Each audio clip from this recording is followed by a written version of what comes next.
Hi, I'm Megan.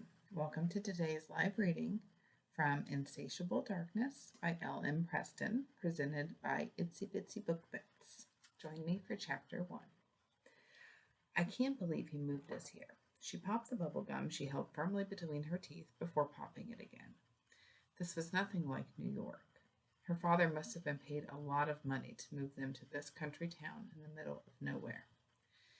EmVee licked her lips, savoring the sugar from the gum, her favorite flavor of green apple.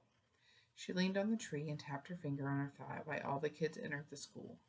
The lone reddish cinnamon beaded braid that held her hair safely out of her face bounced off her cheek. EmVee adjusted her side ponytail. It was a red mass of braids and curls against her deeply tanned skin. She secured the strap on her backpack for her skateboard while blowing a bubble.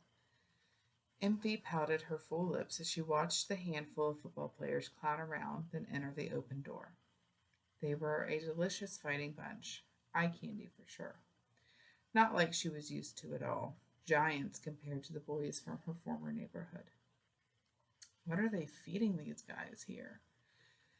Sighing, she braced for the first day of school, hopefully without nosy people to ask why she moved there. It was a concealed secret between her parents, which she hadn't even figured out yet. Hurriedly, she ran up the stairs. EmVee's eyes were trained on her feet, the new designer tennis shoes stolen from her brother's room. He was hoping to try out for the football team later in the day. Were a bit large. She buffered them with 3 pairs of socks and extra shoelaces that were layered in colorful ties up the high tops. Her chin rose just as she landed on the final step of the front door. EmVee's chest fluttered at the dark-haired, coffee-toned skinned guy wearing a school jersey who grinned at her. I saw you waiting by the tree. You look new here. I wondered if you were coming in or not. He moved slightly out of the way. So what's your name? She was impressed. The boy was much taller than her, and she realized she enjoyed him towering over her high ponytail. Her height worked for and against her, especially when it came to boys. EmVee. She pursed her lips and moved her hips just so. EmVee squeezed past, leaving him to catch up. New school, new EmVee. It didn't take long for him to fall into step. Different kind of name, but I like it. I'm Kayson, running back for the football team. It's my nickname, but the only one I will answer to. EmVee tried not to stare at him. She had to admit Kayson was gorgeous, even though he liked to brag a bit much. Several other guys bumped past. Her eyes caught a few. All were attractive, every last one. They were around Kayson's height, which was an overload to her senses for a moment.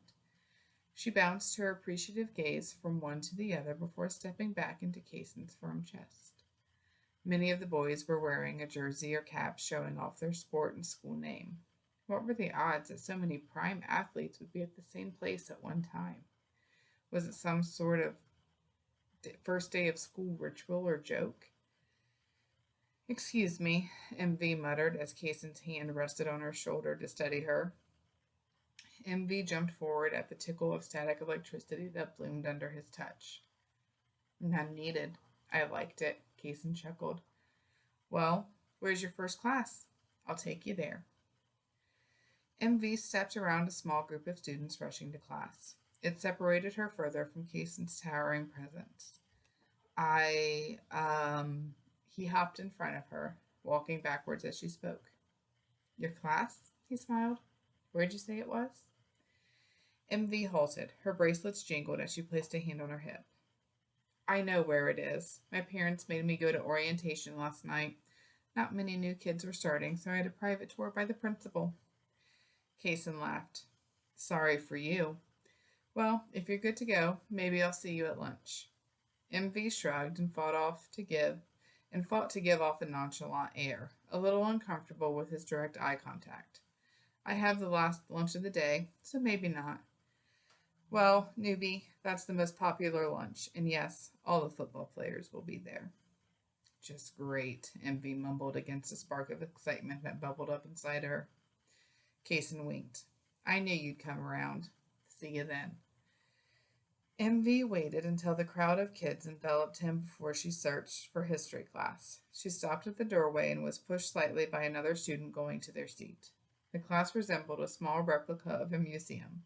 Statues of ancient gods were as tall as her and adorned each corner of the room. The walls weren't white like most classrooms, but elaborately painted with scenes from a hidden Atlantis. She had to catch her breath. It was the most artfully distracting room she had seen in her life. A menacing mural with Zeus wielding his thunderbolt stared back at her as if it could see through her facade of calm. Interesting. Then someone loudly cleared their throat. Miss Lewis, find a seat. EmVee jumped and searched the class for an empty desk.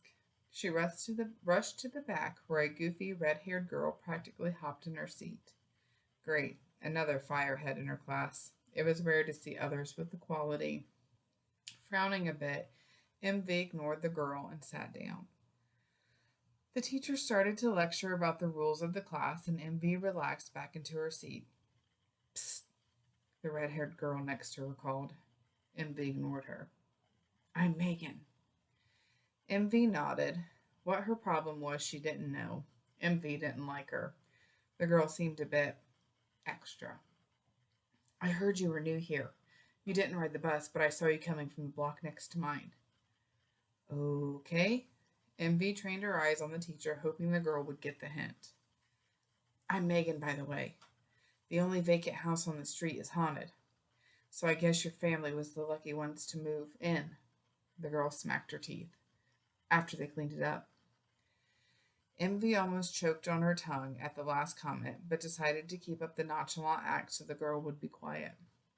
EmVee stretched and skipped her gaze around the class for anyone who could be a distraction, or another seat she could move to, but the other students snickered at her and turned away. Just great. No wonder no one else was sitting beside the Megan mouth. I knew the girl who lived there before you did. The desk next to her squeaked as EmVee swore the girl was moving closer to her. So, EmVee rolled her eyes. Was this girl for real? Obviously, she didn't read body language well. She left in a hurry. There was blood all over the house, and the news reported possible murder, but they found no bodies. EmVee tried not to listen, but couldn't help but turn to frown. Megan had the nerve to wear a small upturned grin, like she was excited she got some attention out of EmVee. I wondered if the bodies were hidden somewhere in the Seaview Terrace house you now live in, but the police just didn't stumble on them. There's more to it, you know.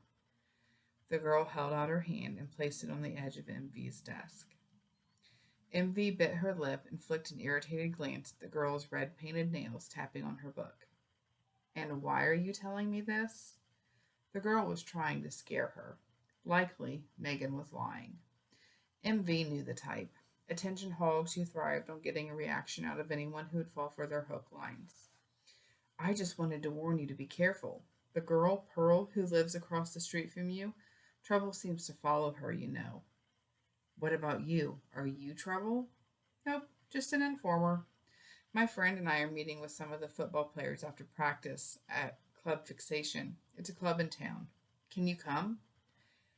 I don't think so. I have to go to the gym. You don't look like you need to work out. If I were honest, I'd say you look a little too bulky with muscle and need to lay off the gym some. EmVee frowned. I like the way I look. The girl's eyebrow rose. Well, you do have large breasts and She leaned back to spy EmVee's behind. A decent-sized booty that give you a feminine flair, but guys don't like Amazon muscles. No Wonder Woman wannabes get the guys here. Miss Lewis. EmVee jumped and stared at the teacher who was stomping toward her. I was just showing her my notes, sir. Megan pushed her notebook forward. The bell rang and EmVee bolted out of the seat. She scooted past the teacher, who was sternly telling Megan the rules about talking in class. I have to get here early Tuesday, front seat away from her, EmVee mumbled while rushing out of class. Chapter 2. No money. EmVee dug in her jean pocket and grimaced. She pushed her lunch tray filled with food. Hating carrying a purse came with the price of forgetting important things like IDs, keys, and money. Forgot funds? A deep voice and sweet breath of mint tickled her shoulder. She jumped and stuffed the inside of her pocket back into her pants. Yeah, but EmVee could find her brother for money, or just skip lunch.